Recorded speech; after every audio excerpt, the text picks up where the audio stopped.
Hello world, my name is DJ Slope, a video gaming YouTube creator from merry old England. Journey with me as we go back in time to look into the history of forgotten mascots, video game franchises, genres, the people that made them, and most importantly, how I discovered them. Welcome to Slope's Game Room.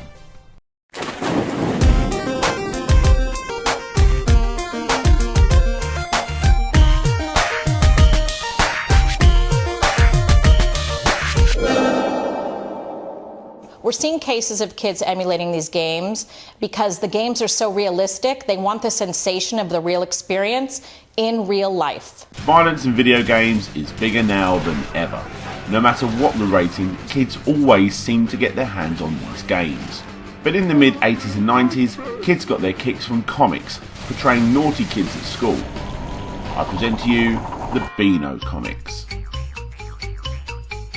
These comics were amazing. And it's safe to say that every kid in the UK has read these. Even if you didn't get them like I did on a weekly basis, you most likely got the yearly annuals. Now, as a kid, I was never into superhero comics. The closest I ever come to that was the Turtles. But even still, the Beano was my first geeky obsession. I was so into these comics that for me, it was easy to see what artists did what strips. Introducing Leo Buxendale. This guy worked on strips such as Little Plum, Minnie the Minx, The Three Bears, and the incredible Bash Street Kids. Like most cartoonists, his art was not exclusive to just one company, and he did several other comics such as The Dandy, Wham, and Fleetway, where he created the brilliant Help, It's Sweeney Toddler. Obviously a play on words from the infamous Sweeney Todd, this Sweeney was the 2-year-old toddler from hell. Every week you can find Sweeney causing mischief, which normally ended with getting caught by his dad and getting smacked with his slipper. While Sweeney was going from strength to strength by the Lancashire cartoonists, in Sheffield a small computer shop called Just Micro had recently jumped ship from being just a small computer shop and started working on their own computer software, creating games such as Wanted Monty Mole, Thing on a Spring, and its sequel Thing Bounces Back, under the title Gremlin Graphics Software Limited. Obviously a fan of the characters designed by Buxendale, the Gremlin boys decided to design a bad boy character loosely based on Sweeney Toddler, called not Jack the Ripper, but instead Jack the Nipper. So here we have the first game in the Jack the Nipper series, and obviously you control little baby Jack. The idea of the game is to build up as much of your naughty meter as possible before losing your lives. This is your nappy rash meter, aka your life bar, and you can build up your naughty meter by performing pranks. Without a guide, this will take you ages to work out, so here are just some of the examples on how you raise that naughty meter. Grab the glue and stick the teeth together. Grab the weed killer to kill Dad's flowers, as well as the fertiliser to grow weeds in his garden. Shoot the plates with your pea shooter, and you can even go into the Just Micro shop and blow up the circuitry with a battery. At least that's what I think you're doing. A nice little Easter egg that you may not have noticed hidden in the game.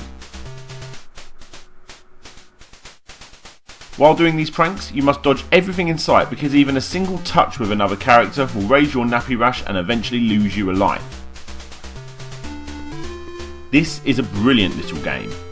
It was so good that Your Sinclair magazine even started publishing a monthly comic strip based on the character.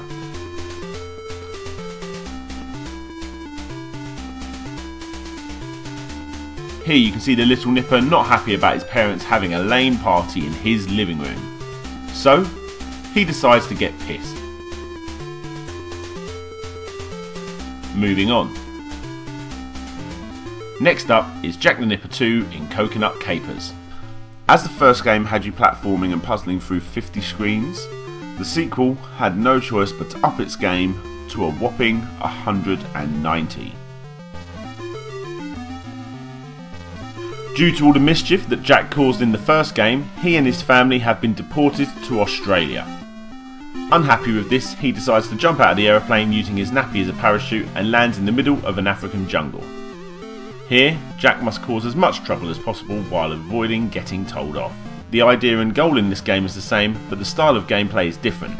As you can see, we have moved away from the comic strip feel of the first game and moved to a more generic 2D platformer. The naughty meter has returned, and now instead of a pea shooter, you can chuck coconuts at your enemies. Again, another great game. Grab the grease and make Tarzan fall off his rope. Trap the tribespeople with a rope. Make them chase you and fall into a lake. Scare the elephant with a mouse, and so on until you eventually realise that due to your naughtiness, all the tribespeople now worship you. This game is a big leap forward for the studio. It even has a pretty tricky minecart section. Like I said, this is another great game for the time. It's hard to suggest these games though, considering how long you need to spend working everything out. But if you have the time and you fancy something a bit challenging and retro, you can normally pick these up pretty cheap. With reviews being pretty much all positive, including the incredible World of Spectrum review of 5 out of 5 beers, and Young Sinclair voting the game at 40 in its top 100 games of all time, it's hard to believe that this guy only got one sequel.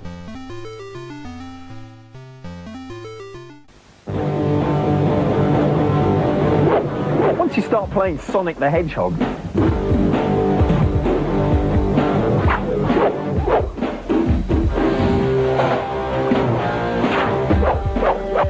everything else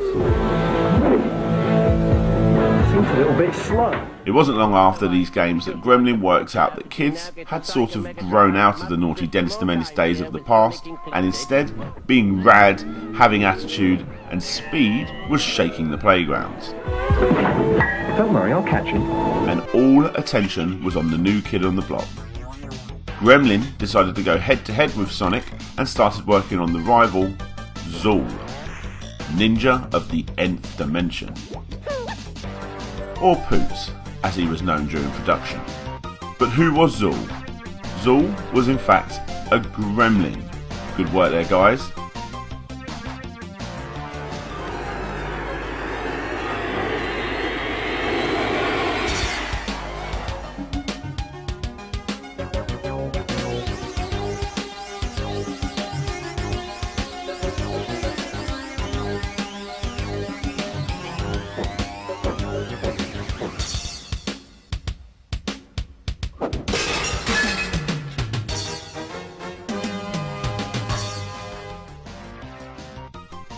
Cooler than Mario, smarter than Sonic. Maybe if they kept him going and putting him on the right systems, they would have got their rival. Either way, the game was so well received that Zool became the Amiga's best-selling game, nearly beating sales of Sonic 2. This caught the attention of Commodore, who after seeing the success of the original Sonic being bundled with the Mega Drive, wanted the character for themselves, and a follow-up game to be bundled with the upcoming Amiga CD32. But like all good game companies, they did not rush it, and the game was unfortunately only 40% complete just months before the release of the console. And instead, the console ended up being bundled with Flare Software's Oscar and Millennium's Digger. Eventually, the game was released exclusively for the Amiga and eventually ported to the Atari Jaguar and PC.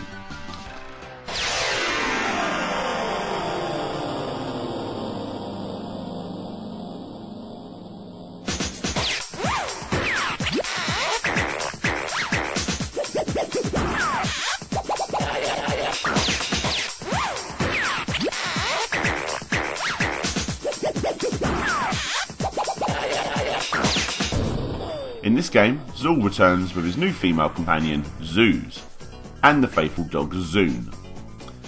It's up to you to save the day, as this time, his enemy Kroll and his assistant Mental Block wish to stifle the world's imagination, causing rampant boredom. Spoiler alert, the ending contained a hint of a possible further sequel, but unfortunately due to poor sales of the system, and no real platformer ever really hitting gold on the PC, I'm not including Jazz Jackrabbit, we never saw another Zool.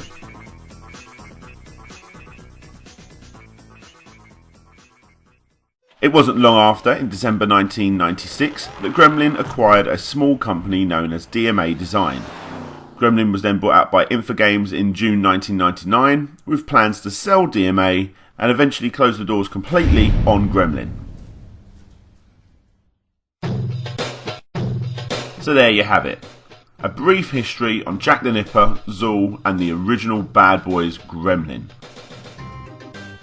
If you want to follow the founder of Gremlin, Ian Stewart, with what else he's done, I suggest Alien Hominide on the console of choice, created by Zoo Digital, who actually created a small intro in an attempt to revive Zool one last time.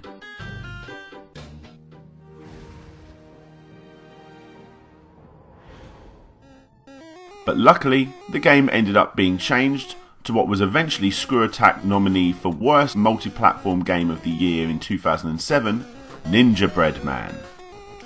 Despite awful reviews, a sequel was announced, but due to the company going under in 2009, the project was eventually cancelled.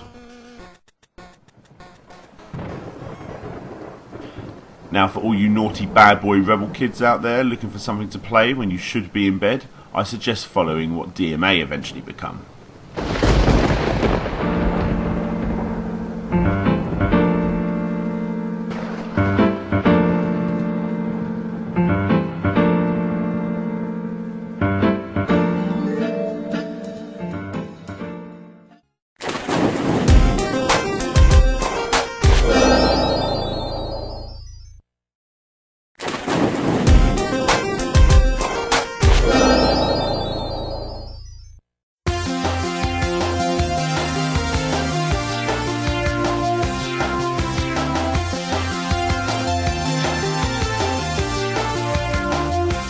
Hello world, my name is DJ Slope, a video gaming YouTube creator from merry old England.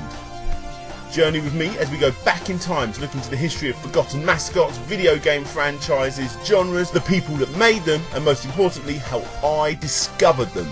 Welcome to Slope's Game Room.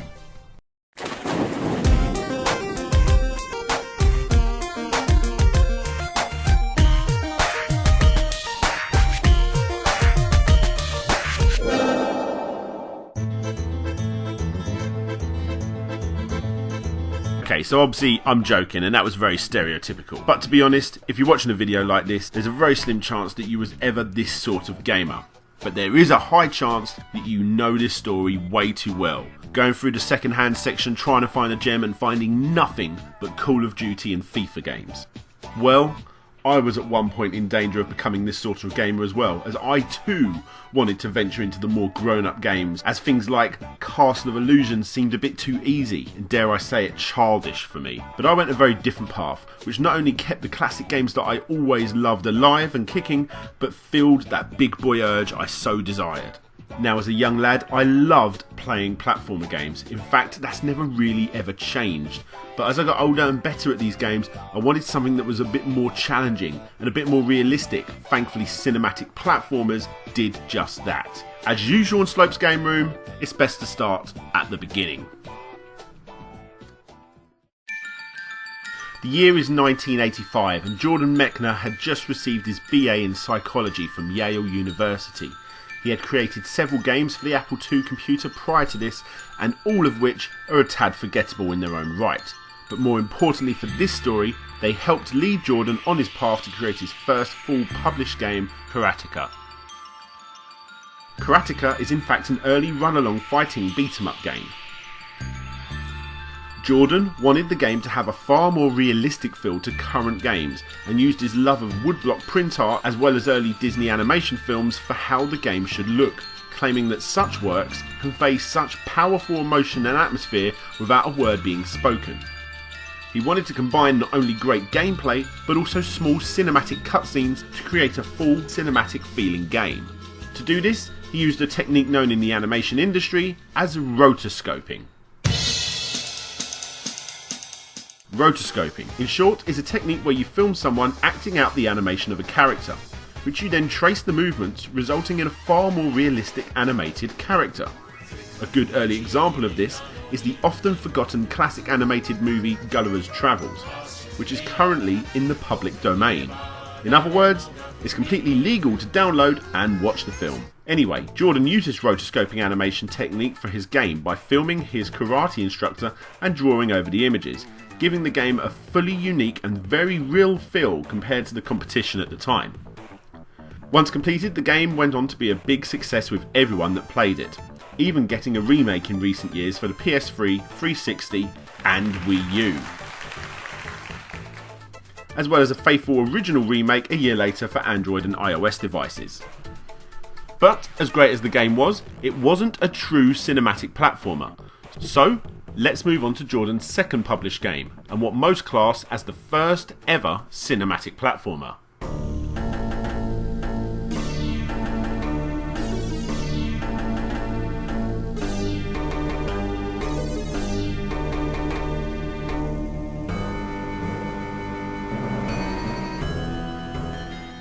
Obviously, this franchise needs no introduction, and if you've ever played any of the original games, you'll understand what I mean when I use the term grown-up platformer game.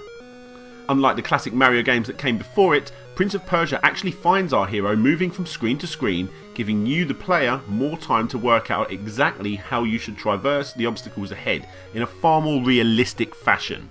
But don't take too long though, as you are timed to complete the game within 1 hour. That obviously does mean that when you get good at this game, you're going to be able to complete the game within an hour, or 2 hours if you have the SNES version. Just like Jordan's first game, he used a rotoscoping technique by filming movements made by his brother to give the game its realistic feel. Computer Gaming World reviewed the game saying that it breaks new grounds with animation, so uncannily human it must be seen to be believed, and that it captures the feel of those great old adventure films, a tremendous achievement. The plot of the game revolves around saving the princess from Jafar, no, not this one, as she is forced to be his wife, otherwise she will die at his hand. As stated before, you need to do this within the hour, whilst avoiding all types of traps and defeating Jafar's swordsman by making your way up the 12 levels of the tower where the princess is held and complete the game. The game is pretty hard when you first try it, and what makes this different to more obvious platformers is the fact that you can't just instantly pick up and play the game to completion. Thankfully. Now, unlike Jordan's earlier game, you can save this one, but what makes the game so hard is the fact that there is a unique way to get to the other side of almost every screen. Go fast, go slow, dodge switches, or jump a certain way, and unless you can somehow see the future, the only way to complete this is to die a lot, resulting in a far more clever, albeit sometimes frustrating, platformer. One of the few games I suggest you go and look up a speedrun for, because when you can play a game like this fast with only a few deaths, or preferably none, you look and feel like an absolute boss when doing so. The game very much stands up even today, and I highly suggest you try it out. If you have the time to put into it, it is really worth it. Hopefully, this has given you an insight into what an actual cinematic platformer is. Even with the genre's strong following online, unfortunately there really isn't that many of these games, and 2 years after the release of the original Prince of Persia in England, we got Another World. Or Out of This World in North America, and Outer World in Japan. Again, this is another game that, if you're a gamer like myself, needs no introduction, and the fact that this game has been remade and released on almost everything from the original Amiga all the way up to the Xbox One, PS4 and Wii U, there really is no reason you shouldn't give this game a go. This is constantly regarded as one of the greatest games, not only of its genre, but of all time. The game was created by Eric Shahi, who originally started the project looking at karateka as inspiration, but obviously with a far more sci-fi feel. Let's face it, this was the age of the Star Wars phenomenon. As I already stated, the game is really fantastic, and it has been released on almost everything since its Amiga days. Finish this video and go and play it. Now, before working on this game, Eric worked with Paul Cusack on the game Future Wars, and while Eric ventured off to make Another World, Paul worked on Flashback, which was released only a year after Another World. Here we are on the third game in this genre, and yet again it's another fantastic release, as is its sequel, Fade to Black. This time our unnamed hero wakes up in the middle of the jungle, not knowing where he is or who he is. You eventually find out your name is Conrad B, and you're an agent for the Galaxia Bureau of Investigation, and it's your job to save the world from shape-shifting aliens. Even though this genre isn't oozing with games, there is just enough to whet your appetite with the fantastic Oddworld games, Limbo and my personal favourite, Heart of Darkness, taking the spotlight. Where do I begin with Heart of Darkness? The game is outstanding for me. It's the perfect cinematic platformer blending cartoony animation similar to such cartoons as The Dreamstone, with a really eerie feel of a good Terry Pratchett novel. Unfortunately, the cutscenes are the only thing about this game that lets it down. Sure, almost all CGI cutscenes in games have aged, but I feel that this has aged a tad worse than others for the time. Plus, they don't really suit the graphics that you find in the game. Anyway, we need the cutscenes to actually know what the story's about. The plot revolves around our hero Andy, who hates his overly abusive teacher, loves his dog Whiskey, and suffers from a fear of darkness. And this is where all logic for the storyline shoots out the window. And you know what? That's okay. Andy and Whiskey go to the park when suddenly a black hole opens and sucks Whiskey away. Andy runs to his treehouse, which just happens to be a treasure trove of inventions. He gets in his spaceship and flies to the Darklands after his dog. And here we go, the game begins. Playing this game 15 years later, it still, minus those cutscenes, completely holds up. Why is this game so good? Well, Eric Shahi from Another World has returned and become one of the several designers working on the game. The way your character, as well as every other character, moves in the game is incredible. The backgrounds are fantastic. Everything comes together to make a game that has held its place in my top 10 games of all time with no chance in moving anytime soon. Even the music deserves a mention, with Bruce Broughton at the helm, responsible for making great soundtracks such as Homeward Bound, The Rescuers Down Under and Miracle on 34th Street. You owe it to yourself as a gamer that if you haven't tried it already, you really should. So there you have it. The world of cinematic platformers. Hopefully you have enough here to keep you going, and hopefully at least one of these titles will spark your interest. Well, at least enough for you to try something different than this year's Assassin's Creed.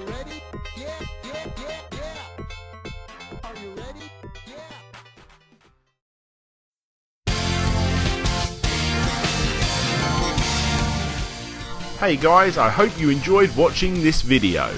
If you want to see the original video to this and many others, check out Slope's Game Room on YouTube. You can also find me on social media by searching Slope's Game Room on Facebook and Twitter. This is DJ Slope signing out, and hopefully I'll see you all next time.